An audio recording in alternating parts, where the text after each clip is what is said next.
Recording, you recording? Good evening, radio fans, and welcome back to another episode of Davey Mac's Tales from the Satellite. I'm your host, Bobby Tamburo, and joining me as the passenger princess is Eastside Dave McDonald, the star of our program. Thank you, Robert, and thank you to all the Davey Mac Tales from the Satellite fans, as we are doing something highly unique. And honestly, this, we were scheduled to do a Tales from the Satellite this week, and unfortunately, I'm having major internet problems. However, give credit to Bobby here. Robert Tamburo said, David Mac, I got lavs, baby. I got state-of-the-art $3,700 lavs that we'll put. You do the video, I'll sync it up, and we're going to bang out this episode in the car after we recorded another banger of Modern Day Man. And if you aren't subscribed to Modern Day Man, I don't know what you're waiting for. Aaron Berg, Eastside Dave, Bobby's producing. It's a sensational show. I'm not going to lie to you. It really is. It's a sensational show. Subscribe, youtube.com/@ModernDayManShow. And you can also do iTunes and Spotify.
Fuck it, why not? And those $3,700 lavs, we are just going to pray to God work the way they're supposed to, because we're winging it. Oh yeah, you said this was borderline something. It's also borderline illegal, I'd like to point out. It's not illegal. No, it's not, but it's borderline. It's How so? I'm the one who is working the equipment, right? I have the camera. Your job is just to look at the road, my friend. You know I have a hard enough time doing that on a normal drive, let alone when we're recording an episode. I should have thought about that. The more we all think about this, you might be witnessing a car accident on today's episode of Tales from the Satellite, because, yeah, Robert can be a distracted driver. And now we're literally trying to do a podcast. While driving. Probably not my brightest of ideas, but to be fair, I just went to a public school. I didn't get to go to an elite private school. No. Like you did, Davey Mac. No, you did not. You did not get to go to Christian Brothers Academy, an elite preparatory school, one of the great preparatory schools in the United States of America, with tradition, with honor, and loyalty. It's a Dead Poet Society type of school that I went to, all males. And that leads us to today's theme. Dead Poet Society, David. It is, we found Dave Poet Society. Dave Poet Society. See, that's why you get paid the big bucks. Boom. Currently I'm getting paid $0.0, but nevertheless. Currently we're moving 0.0 miles an hour. So. Well, yeah, I know. We're actually, in case you're wondering, we're right outside Madison Square Garden. You could actually show. Oh, yeah, I could show you. Well, that's not the garden. That's the other building. Just as I was going to show you the garden, the fucking truck, piece of shit. The truck knew that, we were about to talk about the garden, so they fucked us. I also feel like the truck's about to cut us off. But before we die, we are here to talk about Dave's Poet Society. Now, we found two instances of you, not just poetry, actually, poetry and prose, that you brought in from your time at Christian Brothers Academy to be read on the international, number one in its time slot radio station, the Ron and Fez Show. To be read the Ron and Fez Show. Well, I was, that's what I did my junior year. I was the assistant editor of the Arista magazine. This was the annual, once a year, poetry and prose magazine that is put out, but it's worked on all year long. And then my senior year, I was the editor. Okay? So I was the two most important spots of the Arista. Assistant editor, junior, editor, senior. That is something both Cute Boots and Fez bring up several times. What? That you were the editor and junior editor. That's right. Two Boots is on the first, she's on the first episode. And 1 second, pause it. Okay. You brought us some of your poetry. This is from when you were in high school, right? Yeah, this is... You were in Dead Poet Society. Yeah, and it's some really good stuff, I think. All right. This is when you were a senior in high school? Well, this poem, this one poem is when I was a senior. Mm-hmm. And then you also have one of my notebooks there. That's really quite a treat. I am trying not to touch it because this thing looks like a filthy spank book. It is yellow. How'd it get so stained, Dave? Oh, it's just, that's the... Dave, fine. let's get back into this. Let's just go for your poem and focus on it. Give us some sissy poetry music, Fez. What do we got here?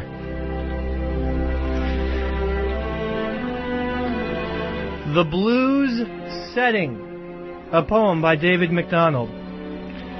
Smoke sifts through the hardened thick debris that clogs you up. It gently plays with the flowing hair you wear on your shoulders. You deny the fact that you want it, that you want to go where it will lead you. Your conscience has been muffled by your off-balanced head and has vomited any values you once contained. First of all, I'm lost. I have no idea what you're even talking about. I don't remember. Smoke? I think it was supposed to be about a broad. And I was very angry at her because she had made comments about me being strange-looking and whatnot. And she had vomited up her values.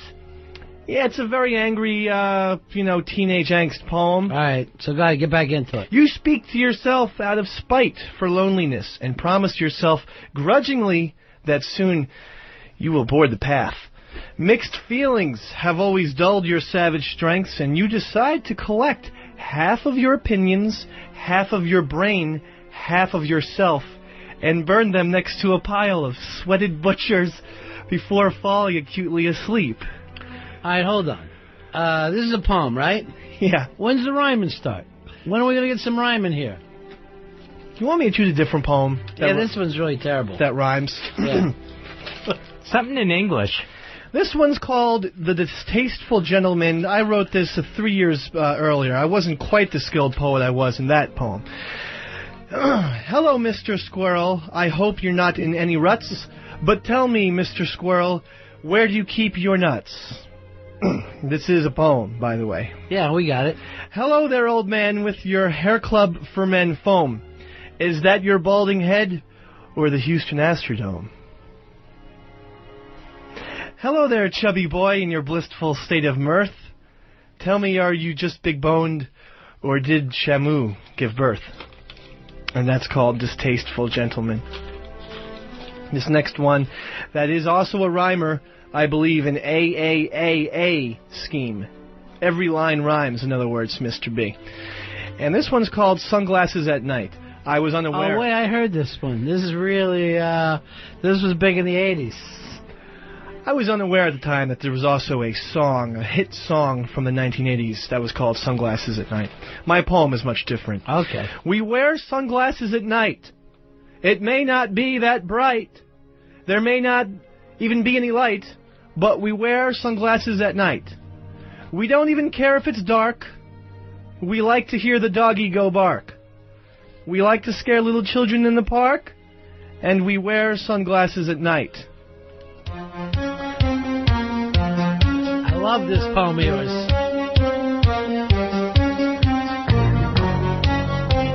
We're like the color blue. We're anti-Elmer's glue. We like the number 2. And we wear sunglasses at night. So I can watch you weave and breathe your storyline. And I wear my sunglasses at night. All right, that's a good poem. Here's Here's Johnny. Johnny, you're on the Ron and Fez show. How are you? Hey, Johnny.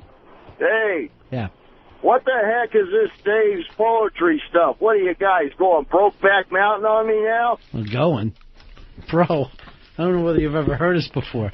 I just thought it would be fine to show some of you people what the other side, the cultured side. You thought you were going to be some kind of poet or writer when you were younger, right? I really always have loved William Shakespeare, Wordsworth, Longfellow, and I patterned myself after those men to this day. What were you in school? I was a popular person. I played. Didn't you have a poetry job? Yes, I was the editor of the Arrester magazine. Junior year, I was the junior editor, and then senior year, I was the full-fledged editor of the Arrester magazine, which is the short story and poetry and photography magazine. Didn't you say it was the least read magazine in your school? Yeah. Well, I mean, it's an all-boys school, and you're fucking writing poems for each other, and you don't find that a little fruity? I find it to be revealing, emotional, you know? Hey, Bill, you're in Fez. Hey, Dave, you're from Monmouth County, right? Yes.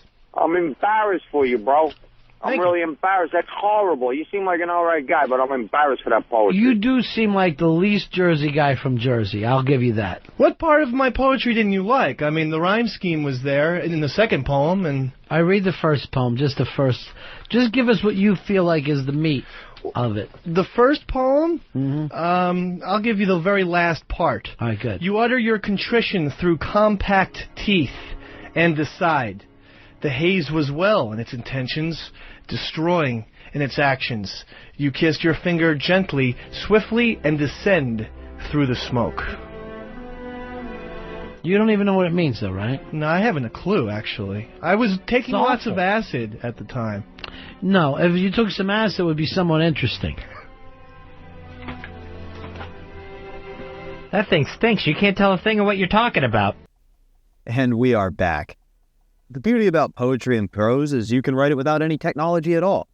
And the problem with technology is sometimes it lies to you and tells you that a certain entrance to the Lincoln Tunnel is open, and it's really not. But we're going to stop focusing on the driving. Yeah. We're going to focus on the Ron and Fez. Let's focus. Please shut up.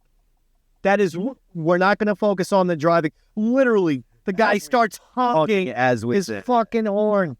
But Robert, so as the editor of the Arrester, it was my responsibility to, all year long, collect as much short story, prose, poetry, and artwork, photography, drawings, paintings. And it was my job to collect that throughout the year and then look at the best stuff and find out what was going to be the best stuff. And then I brought that Arrester magazine to Ron and Fez, and Ronnie B was like, oh my God, we're doing this on the air. And that was going to be my question, because how did this come to fruition? Did you just find it when you were cleaning the house and you brought it in? Yes. Okay. It's one of those situations where I was definitely like rummaging around through like my yearbooks and shit and all this kind of stuff, looking for something else. And then I'm like, oh my God, the Arrester. And I'm like, oh Jesus, if I tell Ron, This is because I was the editor of the Poetry and Prose magazine this could be gold. at Christian Brothers Academy. I mean, yeah, I might as well be the kid who killed himself in Dead Poet Society. Like I was that guy mixed with Charlie. I was a combination of Neil from Dead Poet Society, but also I had the fun, and quite frankly, I got into a lot of trouble, so I had the troublemaking ability of Charlie. But I also did a lot of clubs. I did intramural soccer, I played baseball, basketball, I did the news, I wrote a column for the newspaper, and I was the editor of the Arrester magazine. Gotta have your clubs, Bobby. Of course. And this was even, kudos to you, because this was even before the era where kids were taught, like, if you wanted to get to a good college, you had to have every extracurricular possible. But so you bring this to Ron and Fez, and I told Ron, and he's like, bring it in tomorrow. He didn't hesitate. He goes, I go, he goes, what's, I go, hey, Ron, I was the editor of the Arrester, as if he's going to have any idea. Yeah. it's the world's #1 high school run poetry and of course. You're supposed to know what the fucking high school goddamn poetry and prose magazine at Christian Brothers Academy in Lincroft, New Jersey. So I said, it's the Arrester is this thing. I was the editor where it was the poetry and prose magazine. And I even had, I think, poem and a short story of my own in the magazine that I submitted. And he's like, bring it in tomorrow. Amazing. And we did it the very next day. That day that you're listening to. Too Cute in the studio. Too Cute actually came in for the Jack Donovan story. I apologize. She was not in for the poetry. That's what she was in one of them. Both on the way up. So we're going to listen to the poetry, but we're also going to take a listen to Jack Donovan. That's probably the real infamous, notorious, if you will, short story where I was definitely influenced by a few people. It was very impressive. Almost, if you tried to like rip off as many stories as you did, it would be hard to do. And you're 17. What do you do when you're 17 and you fucking do anything, whether it's write a song or anything? You're ripping off someone. No 17-year-old comes out. If a 17 comedian begins, he's not going to be George Carlin. No, exactly. And I'm not critiquing you. Oh, it's out there like... I don't have any experience like this because I didn't go to an all-boys high school. So we didn't... You didn't have that privilege. We didn't have men in the poetry club because we wanted to get girls. Oh. But I do you think girls don't like poetry? I guess you didn't see the movie with Robin Williams and others. Yeah, the guy killed himself, Dave. They still got chicks. All right, well, maybe I'll start writing some poetry. Fuck. But the one assignment we did have for English Honor Society, I didn't want to do because I wrote prose, not poetry. And so it was a sonnet, so I wrote, fuck you, Belinda, which was my teacher's name in the first letter, because I thought that was so creative at 17. What? Why do you do these things? I'm a rebel without a cause. I know, it is. All right, but anyway. So the first poem you read does not rhyme. It does not really make sense. It's very, very verbose. But it was kind of your prized poem, and what made you lead with that out of curiosity? Like, you kind of pointed it out that you thought this was a good poem. You really thought it encapsulated your abilities as a poet. Just from a putting things on air standpoint, like Chris Farley breaking through the wall.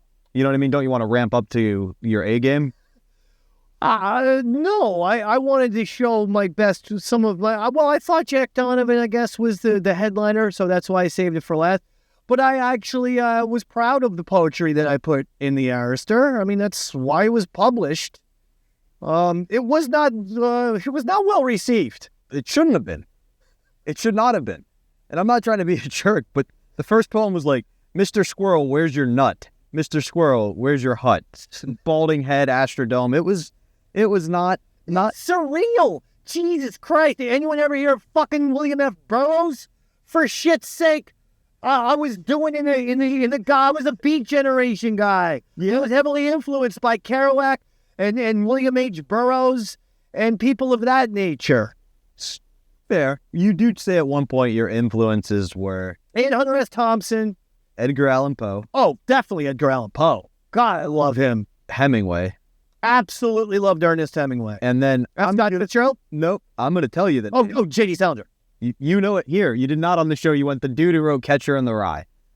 And then... J.D. Salinger. After the first day, you kind of point out that you may be closer to Salinger because you're not as good as Poe and you're not as good as Hemingway. And to that, I'd like to say I do think you are a little bit like Salinger because it did inspire me to want to kill somebody myself. Listening to the poetry. What are you talking about? J.D. Salinger didn't kill himself. Hemingway did. J.D. Salinger became a recluse. What did the Catcher in the Rye inspire? Oh, fucking Mark David Chapman. That was a beautiful Chapman joke. By the way, did you see, unrelated, Jodie Foster said his music's okay? Mark David Chapman's music? Yeah, isn't that who he was trying to influence? Fucking bitch. Why would she betray John Lennon like that? I think she didn't say that. This is Can we get focused on what we're supposed to be talking about here? Right, we were talking about your poetries. Now, aside from trying to make yourself look good, because again, we all realize you're 17. It's not going to come out. Hold on. Trying to make myself look good is just not in Eastside Dave's fucking vocabulary. The guy who got hot sauce poured down his dick hole, the guy who had his nipples pierced who screams like he's the Gimp in Pulp Fiction, trying to make myself look good? No, you're totally wrong about it. And I'm saying... I've thrown myself under the bus with what I'm saying more than anybody. Absolutely. Because bringing it in itself is showing that you aren't trying to make yourself look good, is the point I was going to get to. Oh. That you're bringing in something you wrote when you were in high school. Like, no matter how good it was for a high schooler, it's not going to hold up to that day. So you're not thinking about that. But I'm going to play the part on the show, on the Ron and Fez show of this is good. No matter what. of course, Because what am I supposed to do? Hey, this sucks. So then why would we... Again, it's kind of like wrestling where you got to have a little bit of logic. So if I'm like, hey, this is fucking terrible. So the audience would say, then why are we reading it on the air? Why should we care about this? But if I'm like, hey, this is fucking awesome. Here, Ron, this is great. And I'm just going to defend it till the day I die, even though I guess I know it kind of sucks. Okay, fine. But that's why. There you go. that makes perfect sense. While you're doing that, though, this is something you took pride in, right? You're still able to recite what you did to this day. It is your work. How do you not? Oh, no, I don't have that memorized. I have a little bit. I guess Roller Skate Girl, I remember a little bit. Roller Skate Girl, something like that. Based on Heather Graham. Boogie Nights. Very interesting. Fucking A. So, but you are bringing in work that you are kind of proud of, that is going to be mocked in front of a national audience. Is there anything you do to get yourself in the right mindset before you go in there? No, I presented Ron the Arista magazine, and I could tell he was pleased because It was going to fit his needs. think of it like this, folks. It's a white magazine. You open it up. It's got very amateurish artwork, paintings and sketches. Most of it, because you're in high school, what do you think most of the fucking artwork was? It was of Led Zeppelin and the Beatles. And fucking Black Sabbath and shit. A bunch of the Rolling And I mean, that's the shit I put in. The year before it was fucking artwork of like landscapes and daffodils. But I wasn't into that. This kid, Ryan Ebling, did an amazing fucking Sgt. Pepper's painting. So we were able to take the picture and scan it in there, and we put it in the centerfold. No, I believe you telling me. I mean, what I'm saying is when Ron's looking at artwork, and he's looking at very amateurish things, and he's like, okay, we definitely have to do this. Earl, remind me about Dave's poetry. I think we saved it for the last hour. Which would make sense, because then it would give people enough to talk about over the next couple of... It just felt like a last hour type of thing. The last hour oftentimes feels like where you let your hair down. Just a little bit behind Ron and Fez stuff. That first hour is where you're a little more, I won't say nervous or anything, but, you're a little, And then it sets the tone for the whole show, so you got to be a little... And it's not that you don't want to end with a bang or anything like that. It's not like, hey, you're sleepwalking through the last hour. I just noticed that I would maybe make it akin to like a fight. UFC, boxing. You probably have the adrenaline the first early rounds, but those last rounds, you're very relaxed. You're probably willing to go for more because you've had the whole fucking fight, right? So now it's like, you know what? I might as well just throw a haymaker.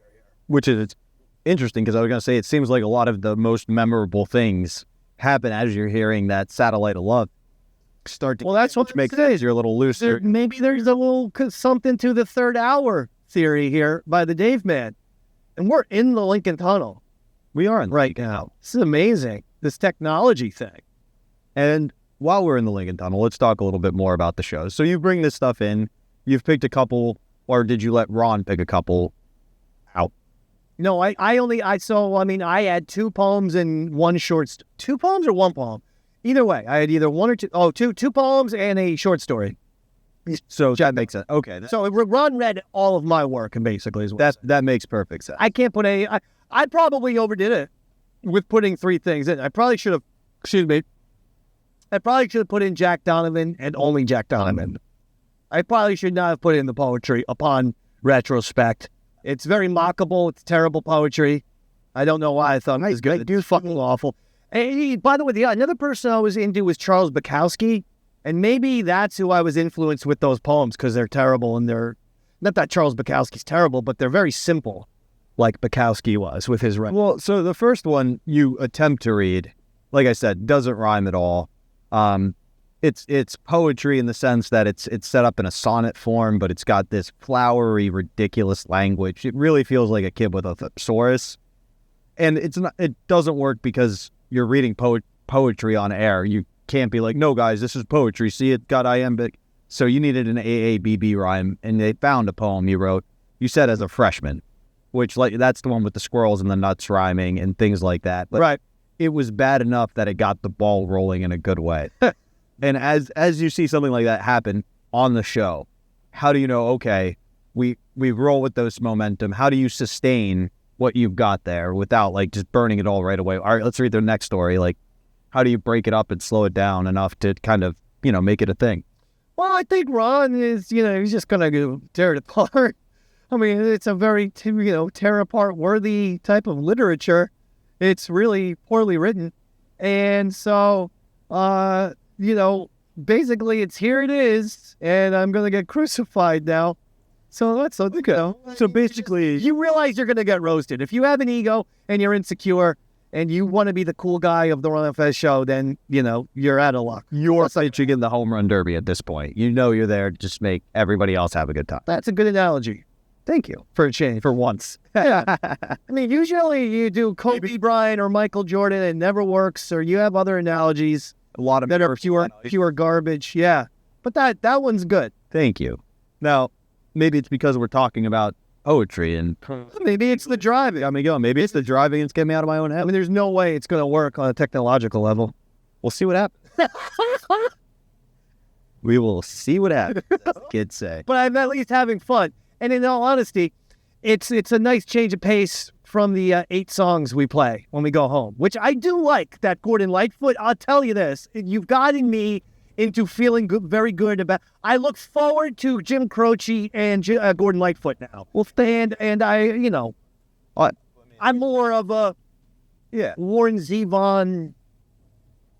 We can tell it from your gay For storytelling. If you just called Warren Zevon gay, you're going to get everyone on your ass. I was teasing. Okay. Just teasing. Like, Tell you were attempting to be Warren's. well, excitable boy and that type of shit. I love that. Absolutely. Like, But drug-induced kind of psychedelic almost. I just feel like they're in the same kind of, the Warren Zevon, Jim Croce's, and Gordon Lightfoot's, they're always telling stories about people. Yeah, I think They're storytellers. And Randy Newman's kind of like that. Brandy Newman definitely. They just tell stories. Harry Chapin. Harry Chapin. Exactly. But we're not here to talk about Come on, Robert. or my lack of Warren Zevon knowledge. Again, apologize for any disrespect there. Didn't mean it. I was trying to insult Dave. That said, Oh, you insulted so many people, though. you said you said when you wrote the poem that didn't rhyme, it was about some girl who called you ugly. Is that something you did frequently? And is that something you were able to channel that into the Ron and Fez show? Like, let's say something was bothering you in the world. Yes. Now we make it a big. Yes. Explain. Well, I would say that, I mean, there was plenty of, there was plenty of times where, I mean, a girl, I don't like redheads or this or that, heartbreaks. So one after the other, heartbreak. That makes sense. Yeah. So little David would write down his little stories, poems. So I really like the short stories too. And honestly, I was better if we're at being those. real, Jack Sullivan, Donovan, please. Jack Donovan, decent short story. The short story that we rate day one, I would say, maybe not on the same level, but you could see the early threads of what was going to be in Jack Donovan. The 2 poems you didn't like? You thought Jack Donovan was of higher quality? Well, there's also a short story that you read that is not Jack Donovan, Oh, which really? I want to get into. Okay. Ron and Fez know that you are from what part of New Jersey? Spring Lake. Spring Lake. And you wrote this short story that starts on 4th Avenue. And you say it's on 4th Avenue. So Ron asks you, 4th Avenue what, New York? And you go, no, Spring Lake. Yeah, there are 1st, 2nd, 3rd, 4th, 5th avenues in Spring Lake. Fair. On this short story, you get offered a woman of the night aggressively. You spend 30 minutes trying to buy cigarettes, but they're robbed, so they don't have The any. token! Oh my god, I put 4 fucking things in this stupid fucking thing? Oh, then I am a jack off. No, I didn't realize that I put in 4. I don't know if you put Jack Donovan in. I did. Oh, you did? Then you definitely put 4. Oh man. I apologize to my classmates of CBA, 1990, class of 97. The Token. I apologize. Yeah, okay, The Token is crazy J.D. Salinger ripoff. It might as well be fucking Catcher in the Rye Part 2, in parentheses, the shitty sequel. Because it's terrible. It's nothing... You did it. We almost got it. We almost did it, folks. That was bad. But he's doing a good job. So we almost had a little accident. Spring Lake, New Jersey into a scene from The Wire. Yeah, I know. That's not where you're from. No. Pleasantville is similar to Spring Lake, the Tobey Maguire movie. I mean, it literally, no one locks their doors to this day. It is one of those, there's been in 100 years, one murder, or not even, it's like a 150-year-old town, and there's been exactly one crime, and it was actually done in the 90s, and it was a mob hit, of all things. There was a mob guy hanging out at the Breakers Hotel in Spring Lake, New Jersey, where I actually worked for a summer as a waiter. And yeah, he got shot. But that's like, but that was a mob hit. When did you work there? I don't know. The 90s? Definitely, well, 97, 98, something like that. Okay, and when did the mob hit happen? Mob hit was like 90 something, I forget. Where were you when the mob hit happened? I was not there. Can I just know your exact whereabouts? No, I didn't fucking shoot the guy. I was fucking refilling the water on table number 6. You're not the Irishman? I don't paint houses, my friend. But here's the thing. So, to turn Spring Lake into fucking downtown 1970s New York City. Yeah. Yeah, is a bold line. But it is literature. I didn't say this is a true story. Had spent decent time in gritty New York City, right? You could have just... I'm sorry, I don't mean to critique the poem. I didn't know if this was perhaps, just trying to make... Trying to what? Up your hood cred? I don't know. Up my hood cred? Yeah. No. You know, like where NBA players throw gang signs after they make a 3, and then people look up where they're from and they're like, you're from Breckenridge. You can't throw that No, up. I was trying to simply write a very good story, clearly in the style of J.D. Salinger, as when I listen to The Token, it's a complete ripoff. But again, you're 17, you're in high school, you're thinking, oh, this is great. I'm the fucking man. Look at this. Now, my favorite line about The Token, I believe, comes from Ron, who says, "Can you still be failed? Can we go back and fail you?" But they're giving you a hard time on air, but behind the scenes, not behind the scenes, but off the radio, what they're not saying out loud is they've got to be thrilled because you've given them 30 minutes of gold. Oh, yeah. So what is it like after the show? And after we answer this question, we'll let the audience... We're in a good mood. We are. And Ron usually would thank you, if like he knew you threw yourself under the bus. He would say, thanks for bringing in that magazine. And that was always cool. And nice. And yeah, but I mean, it's I don't that's an easy throw yourself under the bus because quite frankly, it's like, look at this shit, it's terrible. I'm gonna contradict you there, and the audience is gonna give me a hard time for dick riding Dave yet again. But I think that's an easy way to throw yourself under the bus for you. But I don't think you would see, even if you just look at the people who were on the staff then, I don't think you'd see a Chris Stanley bringing out something creative he attempted in high school to be mocked, or certainly not an Earl Douglas. And I'm not saying that's right or wrong, but I think it is an instance of you being willing to put it all out there for the sake of a laugh. Well, I mean, maybe there's something to that. I mean, I'm literally thinking about this and some of the things I did in high school. And like, if Dave ever saw this, I'd probably, go to Dead Poets Society. No, I have done some, what I thought was glorious. I'm still trying to get some of my old movies, I'm trying to find those. I gotta find a VCR, because I found some tapes. But I gotta fucking find a VCR and transfer that shit digitally somehow. But trust me, once I do that, holy shit. That's gonna be awesome. Oh man, well, like you've seen the, and this sort of ties into the episode. If you haven't, it's on my YouTube.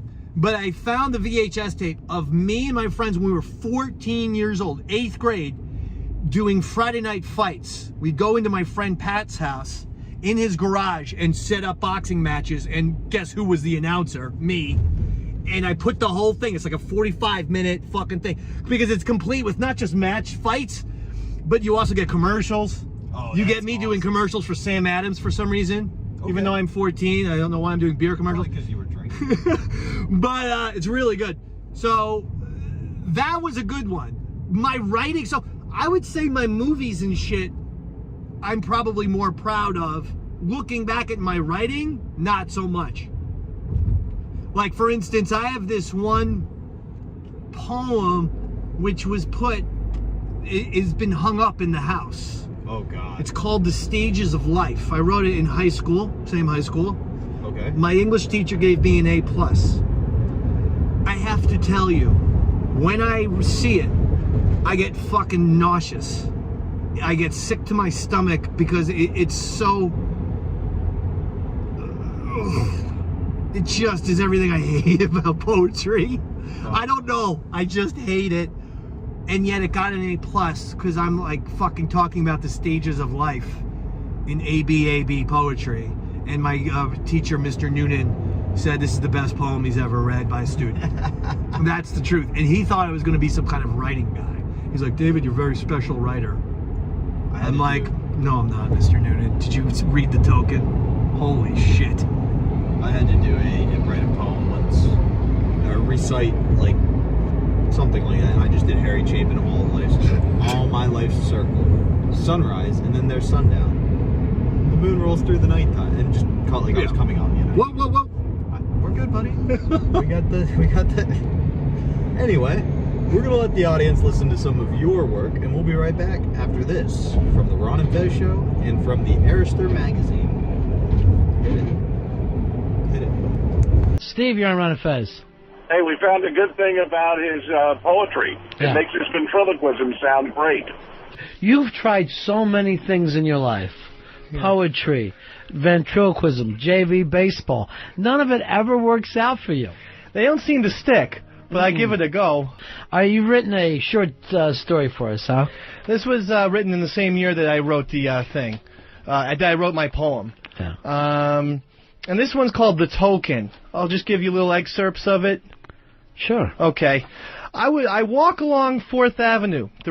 Hold on, where on 4th Avenue? 4th Avenue in Spring Lake. Oh, okay. Because when you say 4th Avenue, most people think you mean New York. Yeah, no. If you're going to use an avenue, no one thinks you mean Spring Lake. It's from my town, Spring Lake, New Jersey. Okay. Very nice town. You should have put that there then. Spring Lake, New Jersey, not New York. It kind of ruins the feel. It's supposed to be a gritty story. Yeah, like Spring Lake. It's very gritty. All right, go ahead. Don't let me interrupt. The rain can be felt on the back of my... Start from the beginning. I fucked you up. Go ahead. I walk along 4th Avenue. In Spring Lake, New Jersey. Spring Lake. The rain can be felt on the back of my neck like a razor in a barbershop. Wait a minute, hold on. Hold on. What? A razor in the barbershop? Who's shaving your neck? You boy beast. Here you are. You're in high school. You need your fucking neck shaved? I've always had a lot of chest hair and stuff. And isn't that the back of your neck like a fucking gorilla? Yeah, I shave it. I shave it like once a week. I shave the back of my neck. But isn't that a good feeling? Getting your neck all shaved? Yeah, you're right. It is. I love that feeling. Oh, what's so hard about rain? You act like you were getting cut from the rain and razor. I think I just like the word razor, and I couldn't finish, I'm going to continue. All right, start from the beginning, and we'll stop interrupting. All right. I walk along 4th Avenue. Mm-hmm. The rain can be felt on the back of my neck like a razor in a barbershop. It is my favorite time of day, nighttime. That is fucking terrible, and I apologize. And this got printed by you? I was the By editor. the way, this thing that he's edited, he's got 3 poems and a short story in there. You know no one else is on his staff. I took control. What? I had the talent. Why not expose it? It is my favorite time of day, nighttime. The time when I can be seen the least. I am most comfortable when the sun is gone and allows the moon to take its place. This is not a poem, by the way, but I find this language to be quite poetic. I'm on my way to my friend Stan's apartment. He has a bottle of whiskey waiting for me. This is going... All right, I don't even know this story. I had $10. This fucking ends up in a 69. This ends up in some fag 69. All right, you and Stan are going to drink whiskey. Go ahead. You want a girl tonight? Oh, wait, hold on. He has a bottle of whiskey waiting for him, but I think I'll need a lot more than that. Okay.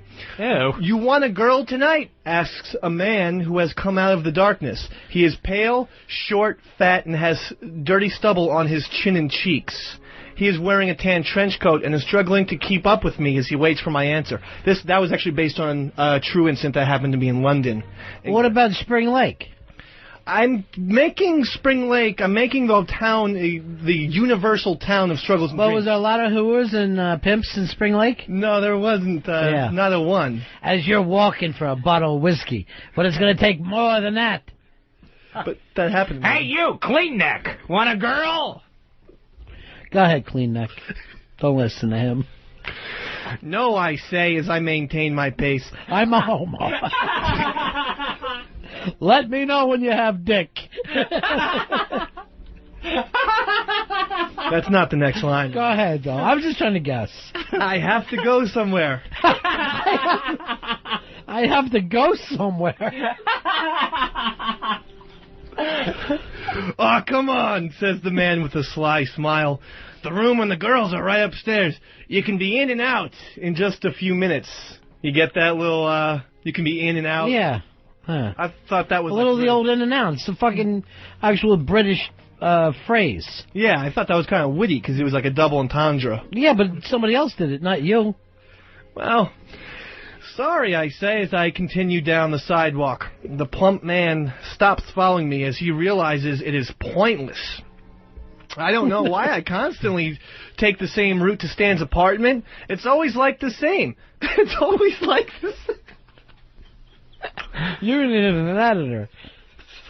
Sleazy pimps, dirty cellars, foul stenches, and sick freaks. Oh, they get But to your whiskey. none of this is true, right? Your town's not like this. Oh, no, Spring Lake's a beautiful It's fucking little town. Pleasant Valley Sunday. Yeah. So why do you got it in your mind that you grew up in Dashiell Hammett's neighborhood?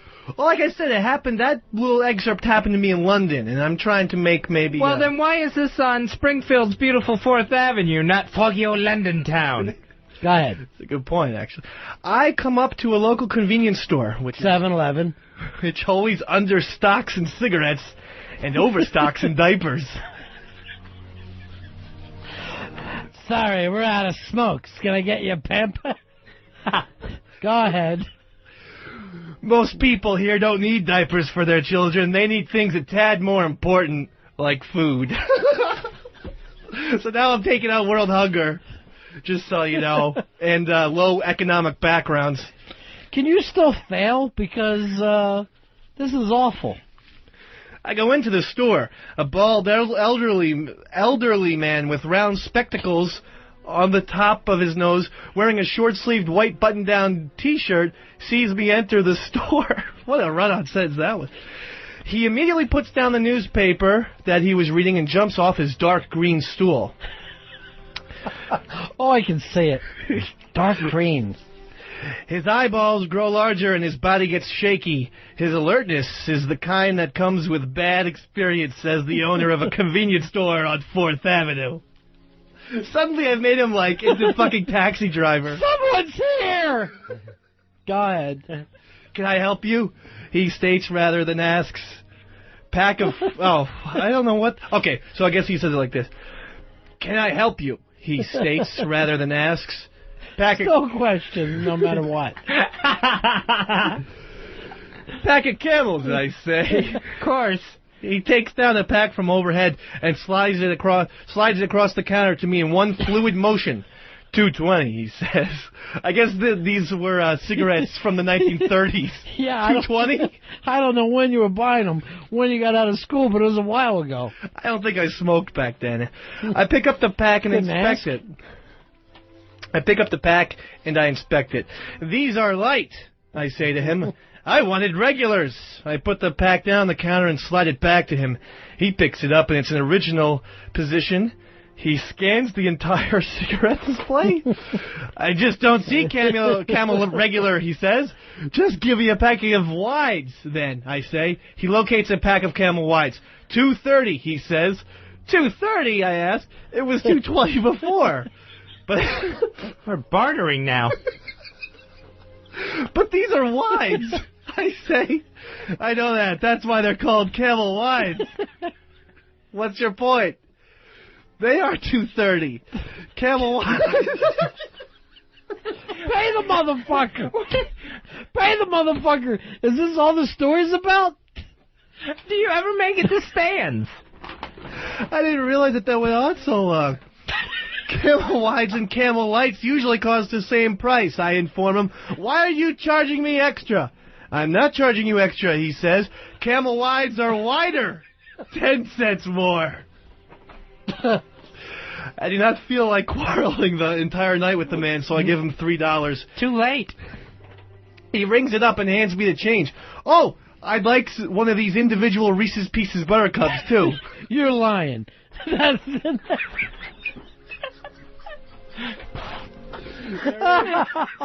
I've never seen so much fucking product placement in one short story. Holy shit. Oh my gosh. I say, pretending to honestly want one. The man scowls at me. He knows exactly what I'm doing. I'm getting vengeance upon him for the extra 10 cents by making him ring up another item where he... Alright, let me start from the beginning right there. What a weird kid you were. This really takes you inside the inner workings of a Springfield convenience store. I'm getting vengeance upon him for the extra 10 cents by making him ring up another item when he could have rung up both the cigarettes and the Buttercup at one time. 25, he says through clenched teeth. I give him the quarter and walk out. The rain has gotten lighter and feels like someone is tickling me. It's a nice sensation. It gives me the sense that I am not alone. Here's the part where I stick up for homeless people. Hey, man. I'll do a character better. Hey, man, says a black man in raggedy red pants, dirty white painter's cap, and hole-filled gray T-shirt. He has apparently been cursed of being both homeless and middle-aged. Could I borrow some change? I need it for a dentist appointment, he says, revealing a grand, toothless smile. I grin myself, though not because of the man's little comedy routine. It's probably a sad smile that occupies my face. And then that's it. That's the end of it? Well, there's some other little things. You want me to keep going? Yes. Okay, because... I gotta figure out what happens here. How long does it go on? That was just the first... You don't go back for matches, do you? That was the first 2 pages, but the third page gets really confusing, and I don't even know... All right. Pick it up. I carry on to stands. I glance at the buildings around me. Most are worn down or boarded up. One building sticks out from the other. This is true, right? It's a really nice neighborhood. Yeah, no, I don't even have a friend named Stan, actually. Oh, I thought it was Eminem. Its brown color does not accurately represent its original shade. It is smaller than the structures that surround it. It is a building on life support. While it still houses people, it's obvious that it is barely surviving. As I gaze at it, I notice a silver cat in the window in the upper left corner. That's pretty good writing there. The cat is staring directly at me. I look around to see if people are watching, and when I turn back, the cat is still there, looking right at me. An eerie feeling comes over me. I don't understand why, but I start to feel uncomfortable, as if the cat's a ghost. I put my head... That wasn't supposed to be funny. It's stupid. He's laughing at a retard. I put my head down and keep walking. Oh, my God. I put my head down and keep walking. I notice my feet. One jets out, then the other. You're fucking bone like a retard. Oh, you've really captured walking there. I look and see a small Hispanic girl clinging around my knee. What? I read the story. Why would a Hispanic girl grab your knee? That's what it says. I look and see a small Hispanic girl clinging around my knee. Maria, get off him! shouts what appears to be the girl's mother. The woman is not large in height or weight, but her hardened facial features are deep enough to scare any child. She is running with a potato peeler in her hand and an apron on that says "Number 1 Mom." Maria! Maria! Exclaims the woman once more. I said get off him! I stand with confusion as to what to do. Should I pry the girl off my leg in a violent manner that might upset her mother, or should I aid the girl's escape and keep walking, providing her transport? On your leg. Helping a child run away from home? While both decisions seem reasonable, I simply decide to stand there and wait for the mother to come along. Help me, mister, whispers the little girl. I look down and see two of the most beautiful eyes that I have ever seen. They are gorgeous, sparkling deep brown that pierces right through you. I can't, I say. Your mother, the girls are... I have a lot of periods there. The girls are fixed on me while I struggle for anything to tell her. But all I can do is stutter and stay frozen. Maria, shouts the woman who now has her right hand on the girl's left ear. Let go! The girl's resilience is something to be noticed. Her mother, even with a handful of ear, still cannot break the girl off my leg. Help me, mister, says a similar voice to the girls. What did she say? Help me, mister, says a similar voice to the girls, but older. I look at the mother, and it is her lips that the words have been uttered from. She is gazing at me like her daughter. What should I do? Rip her hands off you, screams the mother. I put my hands down by the girl, take her hands into mine, and unhook them from my leg. The mother instantly scoops up the girl who is struggling to get away. Thank you, mister, says the mother to me in a tone of relief. She bends down while still holding the girl to pick up the potato peeler that she was holding before. It must have fallen down during the fiasco, I think to myself. I really think some trivial thoughts in this story. The woman walks up the steps into the building while carrying her daughter, who is staring at me. I look away with guilt. Why ain't you laid up one of those wides after everything you've been through? They cost you $230. I look away with guilt, feeling that I have betrayed her. The rain has now picked up again. It thumps onto my back, telling me to get off the street. Like a razor. I pick up my pace and walk a few more blocks until I get to Stan's apartment. I press the button on the intercom next to the name Zenker. Dave thought to himself, soon he'd have a mouthful of balls. Perhaps an asshole full of thumb would be coming his way. You're on for Zenkers. I'm on the intercom at Zenkers. Stan Zenkers, to be... Hello, says the raspy voice from the intercom. It's me, Stan. Let me in. Arthur? Arthur? Yes, Stan. Now buzz me in. The rain's killing me. I hear the mechanical noise that tells me the door is unlocked. I pull it open and go in. I walk up 3 flights of stairs until I get to room 316. I knock on the door, and Stan opens it with the smell of whiskey already on his breath.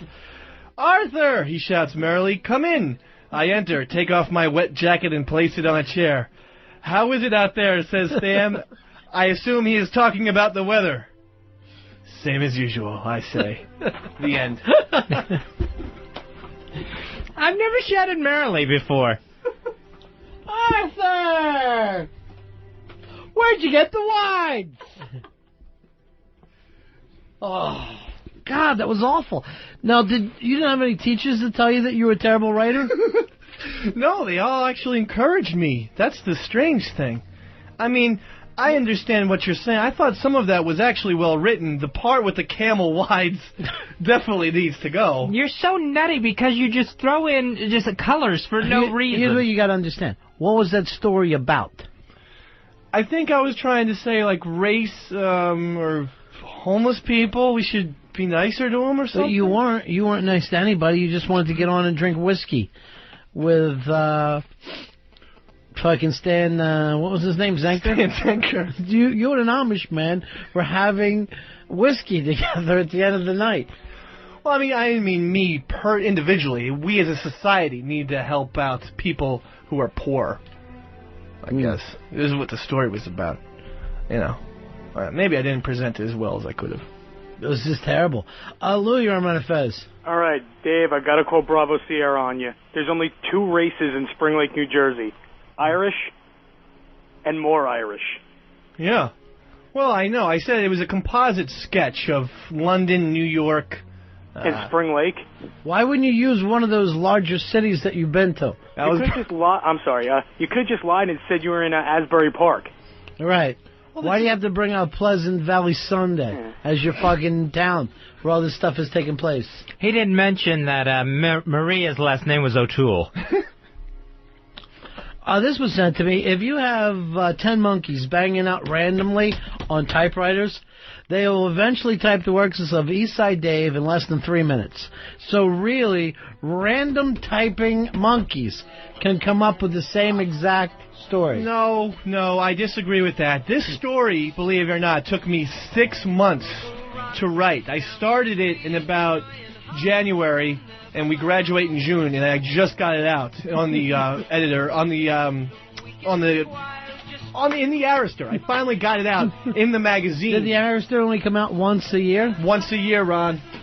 Yeah. And who drew the picture of the looks like monkey? That's my good friend Ryan Ebling. Yeah. Who is quite a talented artist, and there's other artwork in here. There's drawings, there's photographs, there's paintings even, and sketches. And I believe that it took that long to write. It took 6 months just for you to buy the damn pack of cigarettes in that story. I mean, that could be shaved down a little bit. Here's the whole thing could be shaved down, thrown out like your neck. Here's Pat. Pat, you're on Run Fez.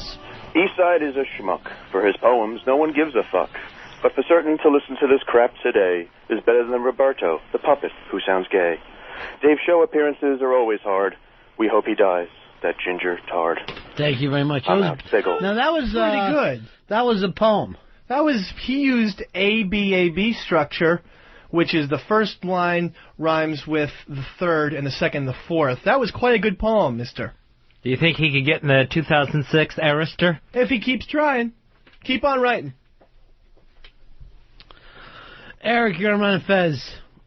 Hey, this is Eric Logan, and I'd just like to invite him over to XM 163, where Theater of the Mind is alive and well on Sonic Theater. All right, thanks, Elo. That might be perfect for you. You start to write that kind of stuff. I'd love to stop by. Mm-hmm. You can have me stop by. I can do my poetry. It sure is windy out here.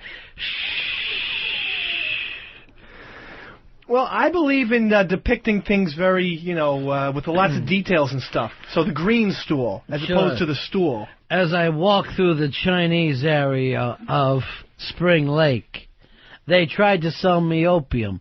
Ching chung, ching chung, yelled the yellow man. I see a yellow man in a blue shirt with green pants. Peter, you're on Run Fez. Hey, guys, what's up? Yeah. Hey, that was really good. You should change your name to Edgar Allan Retard, you fucking loser. Well, that Edgar Allan Poe, I do. He is actually one of my 3 main heroes. Well, who are your 3 main? Superman, Edgar Allan Poe, Stephen King, and Shakespeare are my 3 main writing heroes. You like horror? Fucking that thing was more horrible than anything I've ever heard before. It was just awful. Now you went on to college. I'm just stunned. I'm literally stunned. I went to a great school, Monmouth University, one of the top 10 communication programs, and you have a good degree in communication. Communication, concentration. Even though none of us can understand you. TV and radio, and our basketball team made the tournament this year. Yeah, but that had nothing to do with you, JB. Now, TV and radio, were you just watching and listening, or did you actually have to do something? No, I had to do stuff, in the classes. The on switch? Hey, Singer, you're on Run Fez. Hey, I think that you guys should be a little nicer to Dave. He's just, he's just bearing his soul. Thank you. I am. Yeah, that's the problem. Ramon! Spoil this mixed faggot in his own potatoes and cabbage. That would taste good if you boiled me in potatoes and cabbage. We'll take a break. We're right back.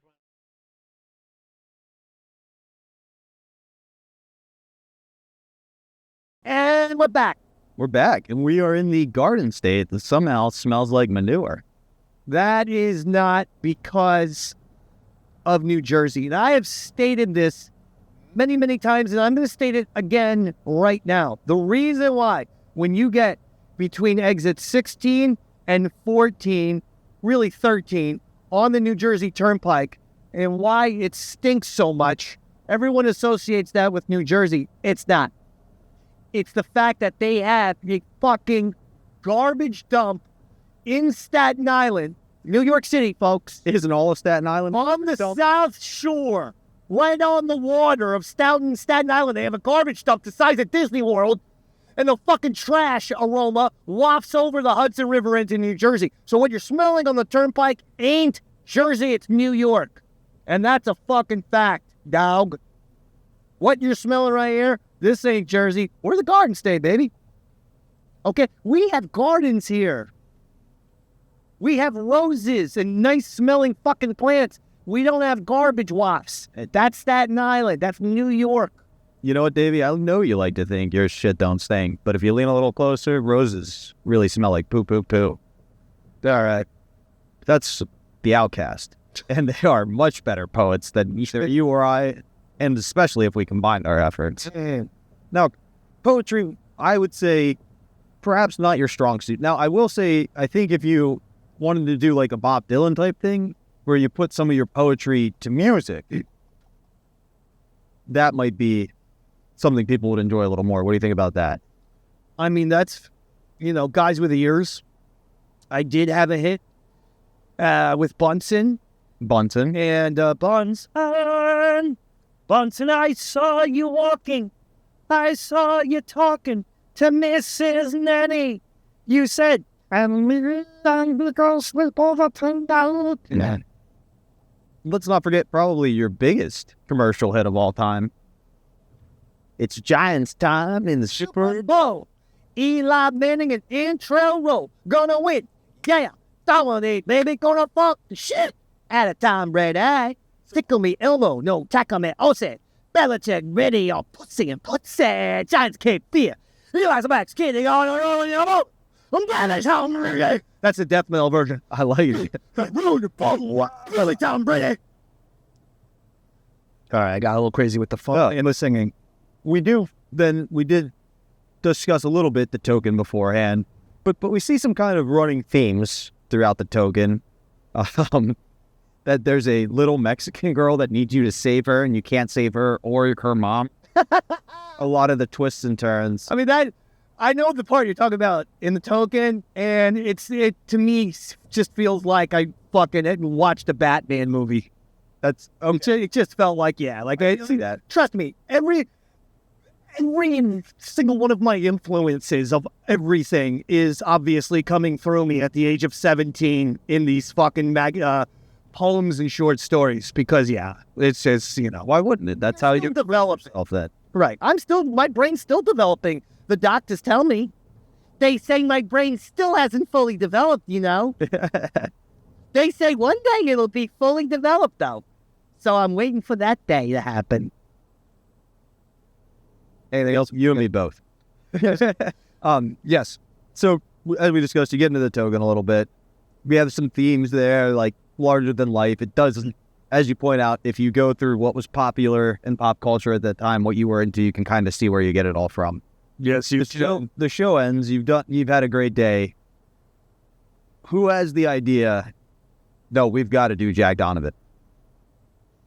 Oh, I absolutely said you must do Jack Donovan because Jack Donovan was definitely the one I was proudest of the most. 100%.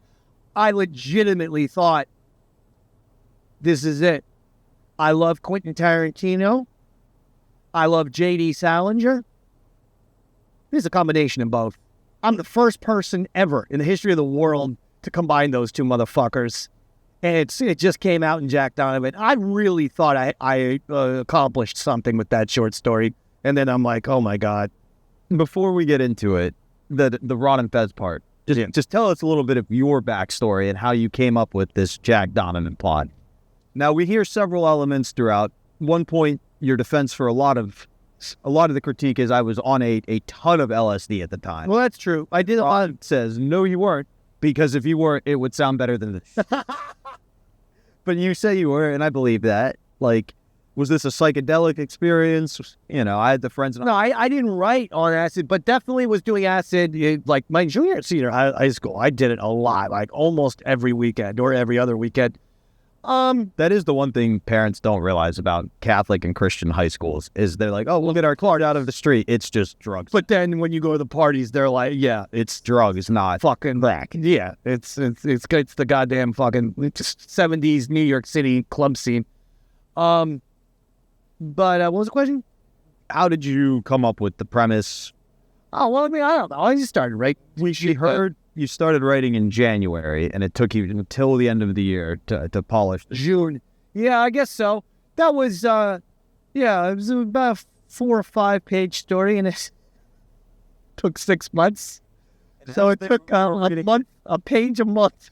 There were 3 types. That's quite the Stephen King ratio right there. A page a month. What are you, the dragon dude? I'm just a fucking productive machine there. George R. Martin. Write the great American novel. It'll only take me 58 years. There was no influence. I mean, I'm telling you how I thought of it. How much do I have to say? I obviously thought of it through watching Quentin Tarantino movies and reading J.D. Salinger books. I mean, that's how you came up with the plot. But like, did anything spur you to be like, this is going to be the start of my writing career? Because if you notice, no, everything you attempted, you do continue to do to this day. Well, I was in I did go to the Columbia writing program for 2 straight years. And that entailed me, at the ages of 16 and 17, for an entire summer, taking a train by myself, getting on the subway by myself, going up to Harlem by myself, and then going into Columbia, running really quickly from the subway station into Columbia campus. And that definitely got the writing. I enjoyed those at first when my parents sent me there, because they sent me there, and I'm like, what, are you fucking crazy? For goddamn July and August, I'm leaving at 7 a.m. to go to a writing program to get back at 7 p.m.? This is craziness. I'm missing my summer. Turned out I enjoyed myself. And that little commute would have been something great to write about. You should have tried that. But I think you were a little Finding Forrester. Jack Donovan, probably started somewhere in the Columbia writing program thing, but it really got, it got fleshed out in the senior year of high school there. And before we throw it to the Jack Donovan story we've hyped up so much, obviously, like I was starting to say, everything the audience was mocking you for, Ron and Fez were mocking you for in that moment, is something you do today and you're very good at. Like writing. You still do that. The lyrics and stuff, and you're cutting wrestling. You know what I mean? Like, you have to see the evolution. So as you're sitting there kind of watching what you were at one time most proud of, is there a moment where you realize, like, damn, look at how far I've come? I guess, maybe. I'll see, Jack Donovan, it's a good story, but it's really bad. Have I improved? I think so. But at the same time, if I sat down, I don't know. Maybe I should sit down and write a short story again. Maybe I should do that in the year 2025. I'd like a character and a premise and the ability to make... Oh, yeah. Maybe that's a little tease. And we could do that. We've teased Jack Donovan enough. I mean, they have no idea what that tease was so vague. Exactly. Well, why don't you lead them to what you're talking about, is my point. I met, we had, over on the Modern Day Man Patreon, there you go. We had Eastside Dave devise into a superhero. It's fantastic. We had some fun 3D animations, and we talked about the potential of Davey writing some stories for him and the character Aaron Bird came up with. Yeah. Well, and maybe we should write that. That's what you're saying. Maybe we should write some Sonic Shouter, some Aaron and Dave superhero stories, and I might be down for that. I think I like that. I think it would be good. I think one thing maybe we'll do is have you do it kind of like a Judd Apatow, where you just kind of outline it and leave a lot of room for improv. Gotcha. Because that's where I feel like both you and Aaron shine. You know where I don't shine? In improving it back to throwing it to the wrong Fez. So let me do that right now. All right, now remember, we said we would pick this up today. We wanted to read your short story. I'll go get the book right now. Yeah. I don't know whether you know this or not, Too Cute, but Dave fancied himself a writer in his high school days. And he was, what was his job as assistant editor? Yeah, he was the editor of the poetry magazine. Yeah. Which means, what, basically he was the only one running it? Yeah, it doesn't seem like, A lot of his own poems in there. Now, we tried to get through one of his stories yesterday, but we ran out of time. It's a story called Jack Donovan. Now, Jack Donovan, a fictional character that you made up, right? Yeah. He's a conglomeration of many personalities of the world of life, and it's a story about life and loss, I think, is the way I try to describe it. No, you wrote this in 11th grade, right? I think, yes, 11th grade, you're right. And at that point, you thought of yourself as a poet, fiction writer. Who was some of the people you admired at that age? At that age, Hemingway was a big one. The guy who wrote Catcher in the Rye, whose name escapes, J.D. Salinger, was a big one. And I loved Edgar Allan Poe. So I think it's sort of a combination of those three. Only it's not a horror story, so it's not Edgar Allan Poe in any way, and it's not actually very good like Hemingway, so maybe it's more J.D. Salinger-esque. J.D. Allen Hemingway. Yeah, because his stuff was awful.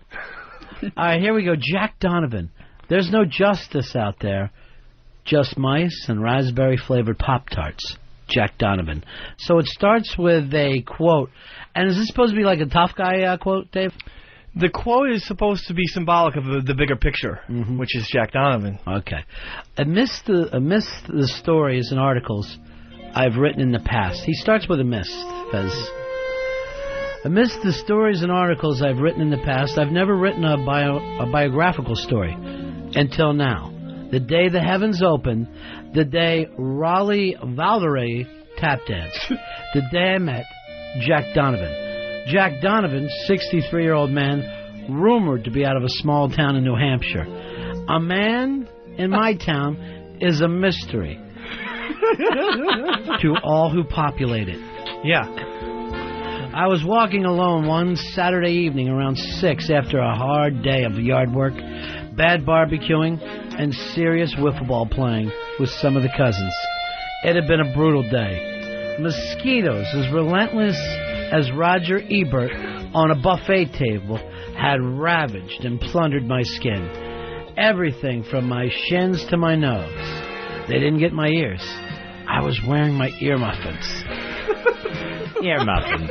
Wait a second. Johnny liked the Roger Ebert poetry line. But did you mean that to be funny? Is No, that's the sad thing. It's total drama. It's supposed to be tough guy, like Roger Ebert on a buffet. My little cousin, who I swear Aunt Edna had called Lucifer, decided to catapult a tablespoon of ketchup in my general direction. Lucifer said he was really aiming for my other cousin, his brother, Kevin. Lucifer and Kevin? Oh, man. I got confused. I got confused one line into this. Nonetheless, the bomb of Heinz had hit me right above the left eye. Quite truthfully, it was a good shot. And I didn't know whether to be annoyed or proud of the tyke. I'm only like 16. Tight. I called him Tyke. Regardless, I had enough. I know only one mission now. Escape. I covered myself in mud from head to toe. It's a barbecue. It's fucking terrible. What? You know how you escape a barbecue? Bye. I'm going home. I covered myself in mud from head to toe.